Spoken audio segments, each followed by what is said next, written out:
Hello. हम लोग आज जानेंगे कि जो विश्व में सबसे ज़्यादा अफीम का उत्पादक देश कौन सा है वर्तमान में। क्या है कि पहले जो था आपका कुछ दिनों पहले सबसे पहले स्थान पर था अफ़गानिस्तान, क्योंकि अफ़गानिस्तान पे ऐसे क्लाइमेट, ऐसे किसान और ऐसी वहाँ की राजनीति है जिस कारण वहाँ पर सबसे ज़्यादा अफीम का उत्पादन होता है। तो कुछ रीज़न ऐसे हो गए म्यांमार में कि म्यांमार जो है वर्तमान में सबसे ज़्यादा अफीम उत्पादक देश बन गया है।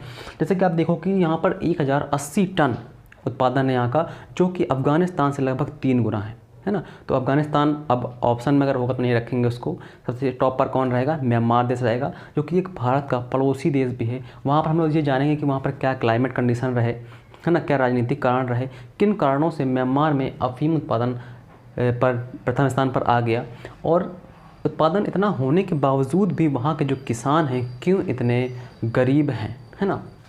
तो ये आप देख पा रहे हैं, कुछ ये अफ़ीम का पौधा है, कुछ इस प्रकार का होता है, ये फूल हैं इनके, और ये जो कली दिखाई दे रही है आपको, इससे अफ़ीम किसान निकालते हैं, उसे इकट्ठा करके फिर लगभग वही 4-5 हज़ार रुपये में प्रति किलो के हिसाब से उसे बेच देते हैं। ठीक है। अब देखिए हम लोग आते हैं, पहले हम जानेंगे म्यांमार है कहाँ पर, क्योंकि म्यांमार की लोकेशन जानना हमें बहुत ज़रूरी है, और वहाँ पर इसका उत्पादन क्यों बढ़ गया इसका रीज़न भी वहाँ पर ही हमको मिलेगा।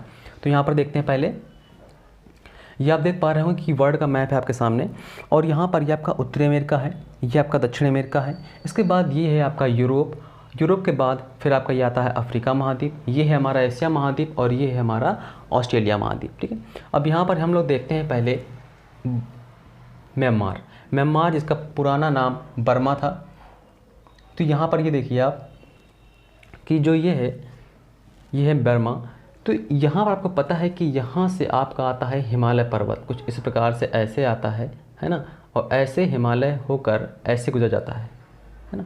ये जो आपका अंडमान निकोबार है, ये हिमालय के एक्सटेंशन है, ये आपको बता दें आपको।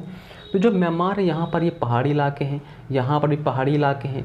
इन पहाड़ी इलाकों में क्या हुआ है कि बहुत सारे लोग यहाँ पर आकर बस गए। जैसे आपका ये बांग्लादेशी हैं, है ना, और आपके पूर्वोत्तर वाले क्षेत्र में हैं, यहाँ पर चाइनीज़ हैं, है ना। तो यहाँ पर लोग आके बस जाते हैं। बसने के बाद इन पर ना ही कोई कानून लागू होता है, क्योंकि यहाँ की राजनीतिक व्यवस्था जो है वर्तमान में बहुत ख़राब है। अभी बताते हैं कैसे।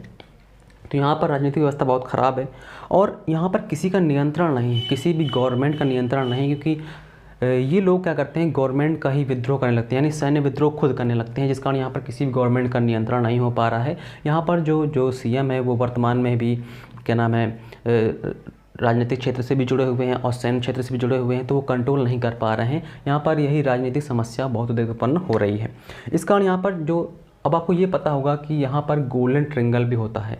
बर्मा, लाओस और ये आपका थाईलैंड, ये मिलकर क्या बनाते हैं, गोल्डन ट्रायंगल बनाते हैं।